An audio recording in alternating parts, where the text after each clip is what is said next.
The invitation arrived on a rainy Thursday, folded thin with grief and time, and it stopped Matthew cold in the middle of his kitchen, the smell of burnt toast hanging in the air like a memory that refused to move on. It had been 3 years since his brother Aaron was buried under a gray Ohio sky. 3 years since Matthew became a single father by default to his own quiet sadness, and 3 years since he had learned how loud a house could be when children slept, and a man lay awake counting regrets. The card was simple, announcing the birthday of Rachel, Aaron's wife, and it carried a weight that made Matthew's chest tighten because nothing about that family gathering would be simple again. If this story already tugs at something inside you, if you believe in kindness, second chances, and the quiet bravery it takes to show up when it hurts, please like, comment, share, and subscribe to this channel so more stories like this can reach hearts that need them. Matthew lived in a small town outside Columbus, a place of brick homes and maple trees, where seasons turned like pages he wasn't always ready to read. His days were built around school lunches and bedtime routines for his 2 children, Caleb and Nora, whose lives had been reshaped by loss even if they didn't have words for it yet. Being a single dad meant Matthew learned how to be 2 people at once, firm and gentle, practical and aching, and he carried the guilt of survival like a shadow that lengthened every evening. Aaron had been the older brother, the one with the steadier laugh and the broader shoulders, the man Matthew called when life tilted. When Aaron died suddenly in a highway accident, the world kept going in a way that felt cruel, and Matthew discovered that grief did not arrive as a wave but as 1,000 small cuts. Rachel had been a bright presence once, the kind of woman who remembered birthdays and brought pies to neighbors, whose smile made rooms feel warmer. After Aaron's death, she became something quieter. Not broken exactly, but altered, like a house after a fire where the walls still stand and the air smells faintly of smoke. Matthew had kept his distance out of respect, out of fear, and out of the belief that proximity might invite misunderstandings neither of them could afford. Yet when the invitation sat in his hand, he thought of how loneliness grew when people avoided each other, and how birthdays, especially after loss, could be louder than funerals. He packed the kids into the car with a cake from a local bakery, rehearsing calm in his chest, the way a man rehearses a speech he hopes he won't need. Rachel's home stood in a quiet neighborhood near Dayton, a place Matthew associated with family barbecues, and the sound of Aaron's laughter carrying through open windows. The house looked the same, but Matthew felt the difference as soon as he stepped inside. A gentler hush, a carefulness in how people moved. Friends from church were there, neighbors whose kindness showed in casseroles and soft eyes, and relatives who hugged Matthew a second longer than usual. He watched Rachel move through the room with grace that came from endurance, her brown hair pulled back, her smile present but restrained.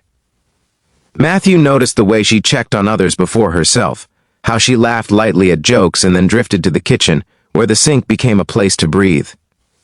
As the evening unfolded, Matthew felt the familiar tug of conflict between staying and leaving. He wanted to honor Rachel, to be present for his brother's memory, and to show his children that love did not disappear when someone died. But he also felt like an intruder in a space still healing, a reminder of what was missing. He helped wash dishes, kept Caleb from bouncing off the furniture, and found himself in quiet moments where the past pressed close. He remembered Aaron teaching him how to drive, remembered the day Aaron became a father, remembered the way Rachel and Aaron had looked at each other across a crowded room, like the rest of the world had thinned.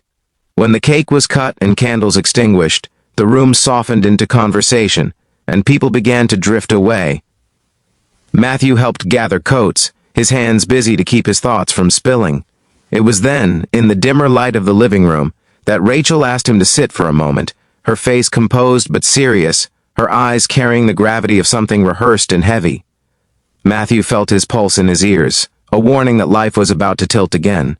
Rachel spoke without drama, her words steady, and what she said felt unthinkable because it rearranged the story Matthew had been telling himself. She told him that she had watched him from a distance these past years, seen the way he showed up for his children, the way he carried grief without letting it poison his kindness. She told him that avoiding him had made the house quieter in the wrong way, that his absence felt like another loss layered on top of the first. She said she needed him to stop being a guest in their shared history and start being family again, not out of obligation, but because healing sometimes required closeness that scared people. She asked him to stay connected, to be present, and to let the children grow up knowing all the parts of the family that loved them. The unthinkable part wasn't romance or betrayal, but the courage it took to ask for connection when grief taught people to pull away. Matthew felt something loosen in his chest, a knot he hadn't known how to untie. He realized how much energy he had spent protecting everyone from discomfort, including himself, and how protection could become a prison. He thought of Aaron and how his brother had believed that family was not a fragile thing to be handled with gloves, but a living bond that needed warmth and honesty. Matthew struggled with what came next, because grief is not solved by a single conversation. He worried about boundaries, about what others would assume, about the weight of expectations that could crush something tender before it grew. He worried about his children, about Rachel's heart, about his own capacity to navigate a path that felt both right and terrifying. But he also felt a quiet clarity, the kind that arrives when truth is spoken gently. He agreed to stay, to show up, to rebuild a sense of normal that included laughter and shared meals, and the freedom to remember without flinching. In the weeks that followed, Matthew found himself returning to Dayton more often. He brought the kids for Sunday dinners, helped with small repairs, and learned the rhythm of Rachel's days as a widow finding her footing. There were hard moments, like anniversaries and holidays, when the air grew thick with absence. And there were good ones, like board games that ended in laughter and evenings when silence felt companionable instead of sharp. Matthew discovered that being present did not diminish Aaron's memory, it honored it by keeping love in motion. Rachel, for her part, allowed herself to accept help without apology. She laughed more easily, cried when she needed to, and began to imagine a future that did not erase the past but included it as a foundation. Matthew learned to talk about his brother with his children, to tell stories that made Aaron real and kind and human, not a saint frozen in time.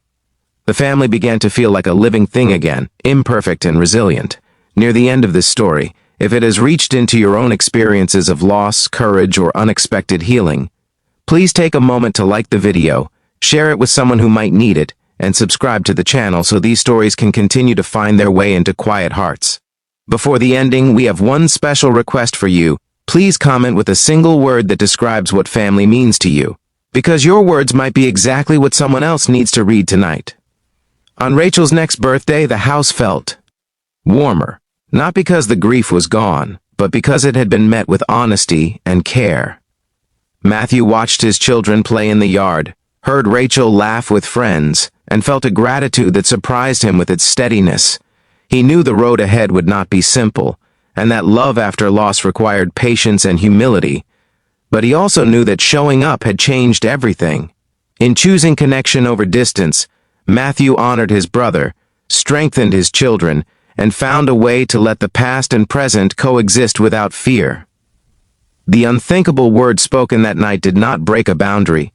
They opened a door, and through it walked healing, one ordinary, brave step at a time.